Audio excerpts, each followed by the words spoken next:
Екі түрлі салмасы бар бәліш дайындаймыз. 500 грамм ұнымыздың үстіне 1,5 шай қасық қобдытқыш, 120 грамм қантымызды араластырып аламыз және үстіне үй температурасындағы 300 грамм сары майымызды қосып, қолмен үгітіп, өгілмелі қамыр дайындаймыз.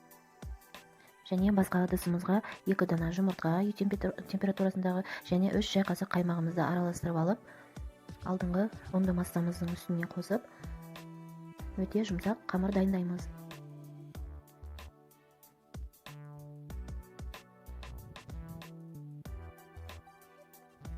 Дайын қамырымызды пакетикке салып, кемінде жарты сағатқа тоңазытқышқа салып қоямыз. Ендігі кезек салмаларын дайындаймыз. Бірінші начинка бізде творожный, яғни сүзбелі. Ол үшін бізге 300 грамм сүзбе, 1 дана жұмыртқа, 100 грамм қант, 2 ас қасық қаймақ және 1 ас қасық манная крупаны қосып, барлығын жақсылап араластырып аламыз. Венчиктің көмегімен, болмаса ас қасықтың көмегімен дайындап аламыз. Екінші начинка бізде, яғни вареный сгущенкамен. Ол үшін бізге 1 банка вареный сгущенка және 70 грамм арахисті пышақпен бөліп, яғни 2-ге 3-ге бөліп, қатты ұнтақтағыңыз келсе, блендер көмегімен езіп алуыңызға да болады. Арахис пен варенканы жақсылап араластырып, дайындап қоямыз. Бізде 2 салмамызда дайын. Енді келесі кезек қамырын дайындаймыз. Формамызға пергамент қағазын төсеп аламыз.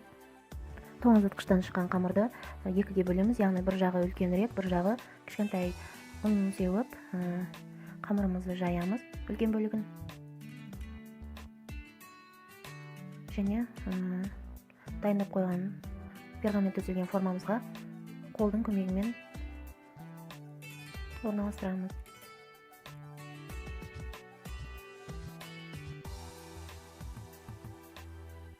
Енді осы қамырдан шеткі жақтарын, яғни бортиктарында жасаймыз.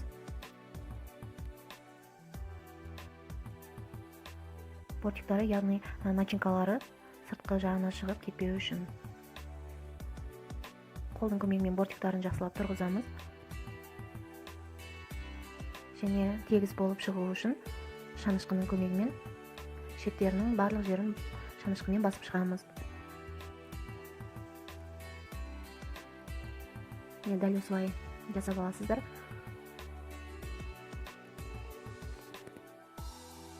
Және қамырымыздың кішкентай бөлігінен азғантай алып, дәл ортасынан 2-ге бөлеміз.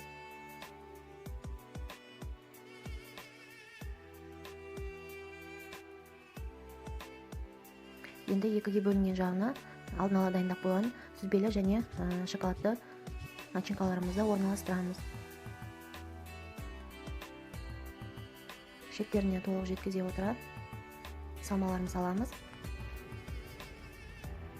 Және қамырдың қалған азғантай бөлігімен ең беткі бөлігін қалауыңызша сәндеп шығуыңызға болады.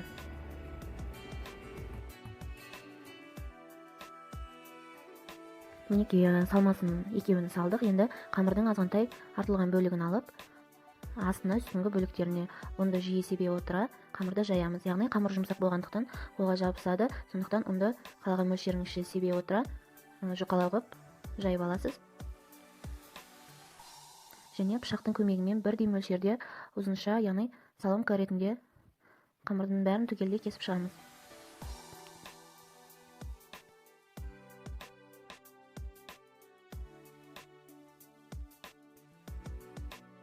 Мінекей қамырды бәрін теңдей қып бөліп шықтық және дәл видеода көрсетілгендей бөліктерді беткі бөлігіне толықтай орналастырып шығасыз. Болмаса өз қалауыңызша әртүрлі формада жүрекше, жұлдызша, неше түрлі формаларда қамырды кесіп беткі бөлігіне орналастыруыңызға да болады.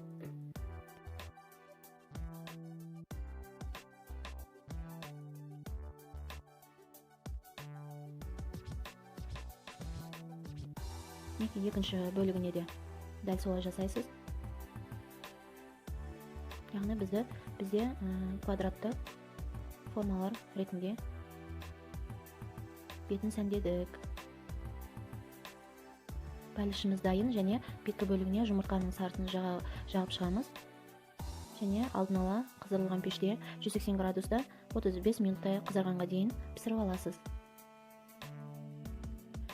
Пишкен бәлішімізді жақсылап суытып, формасынан шешіп, бетіне қантты ұнтақты сеуіп шығуыңызға болады.